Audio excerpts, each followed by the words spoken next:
There was a video posted a few days ago at Richard Dawkins' website. This would be the Richard Dawkins Foundation for Reason and Science.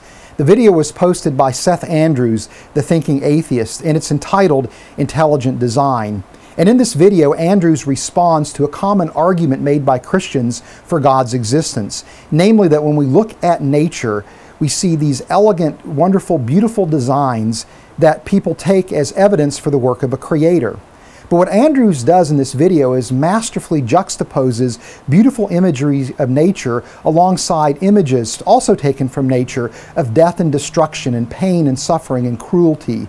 And in fact, what he's doing is he's making an argument against God's existence by relying on what's known as the problem of natural evil. That is, it's incompatible to think that the world that we live in, that is filled full of bad designs and flaws and cruelty and pain and suffering and death and destruction, could be the work of a God who is all-powerful, all-knowing, and all-good. Now, anybody who makes the design argument has to respond to this legitimate complaint on the part of skeptics and atheists. And the good news is that Christian theologians, philosophers, and lately scientists have wrestled with this issue over the last several centuries and have come up with really very good responses to the problem of natural evil. I don't have time to get into a full discussion of this, but what I'd like to do is highlight two of those reasons why we see so-called bad designs in nature. First of all, I think it's important to note that many times what we think to be bad designs in nature actually turn out to be good designs when we learn more about these systems. And the second point I want to make is this, is that there are very good reasons why things are the way they are in nature. Let's take earthquakes as an example. Clearly, earthquakes cause death and destruction. Yet earthquakes are an outworking of tectonic activity, and if we didn't have tectonic activity, there would be no life on the planet. Tectonic activity is responsible for the continents, and the continents have created environments not only on the land, but in the oceans as well for advanced life to live, in fact, to thrive.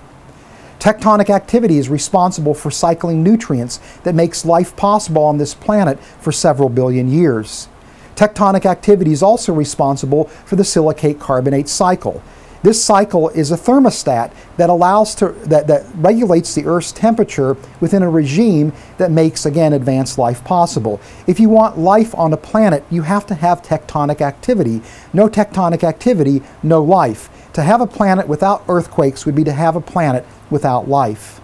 And it's important to note along these lines that a recent study done by two engineers published in Nature demonstrates that over 83% of the deaths that result from earthquakes in the last 3 decades has been directly attributable to government corruption. That is, that it's due to moral failing on the part of humanity, not due to the nature of the world that we live in. There are very good answers to the problem of natural evil. And if you want to know how we at Reasons to Believe have responded to this issue, go to our website at reasons.org.